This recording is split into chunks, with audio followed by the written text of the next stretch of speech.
In two of the Bible's most spectacular and mysterious books, a heavenly figure shows up with a simple tool, a measuring reed. He isn't there to build anything. He's there to measure. Why would the God of the universe send someone to take measurements? The answer is one of the most profound keys to understanding God's ultimate plan for reality. Have you ever tried reading parts of the Bible, like the visions in Ezekiel or Revelation, and just felt completely lost? You've got creatures with 4 faces, wheels spinning inside wheels, and in this case, a messenger with a cosmic yardstick. It's tempting to just write these parts off as bizarre. But what if these strange, symbolic acts are actually windows into the very character of God? That act of measuring wasn't random. It was a powerful statement about defining reality itself and drawing a perfect line between God as flawless design and the world as chaos.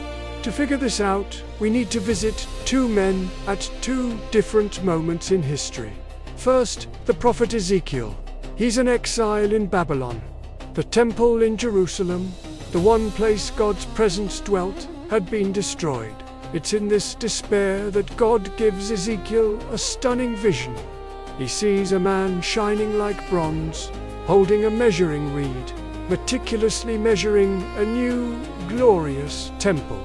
This wasn't just an architectural blueprint. It was a promise of restoration, of order being reborn from chaos.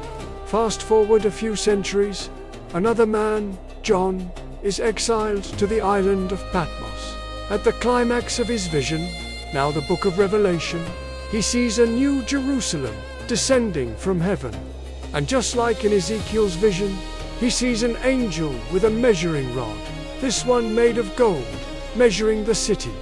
Both visions used this vivid, surreal symbolism to reveal a deeper, spiritual truth about God's control over history.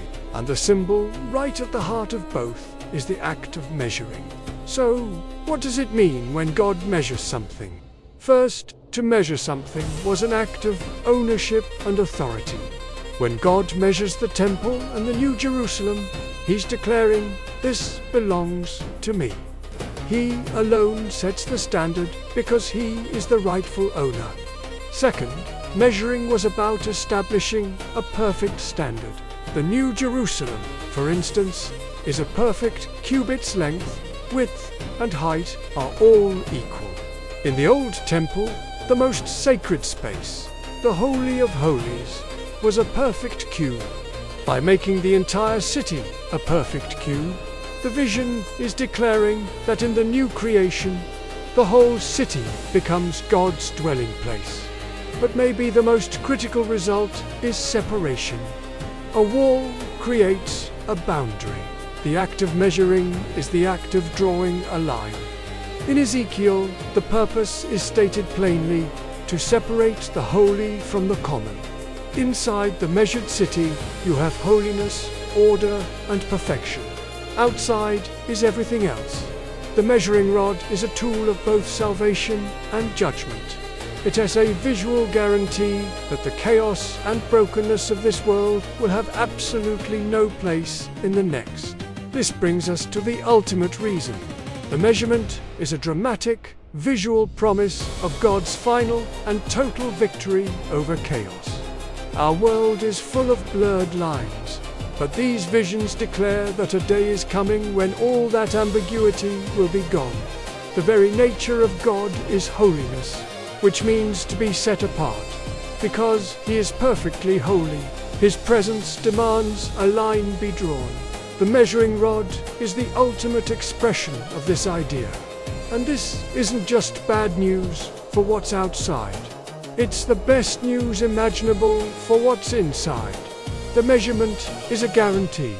It's God declaring, "I am establishing a new reality, a perfect creation, a place so holy and pure that sin, death, and sorrow can never enter it again." It's a promise that God has a precise, perfect plan to bring about a holy reality for His people. So, The messenger with the measuring reed isn't just a weird detail. It's a profound symbol of God's character. He is a God of perfect order, not chaos. He is a God whose holiness is absolute and whose standards are perfect. And that measuring rod is a message of incredible hope, showing us that history is heading toward a perfectly designed conclusion. If, looking at the Bible,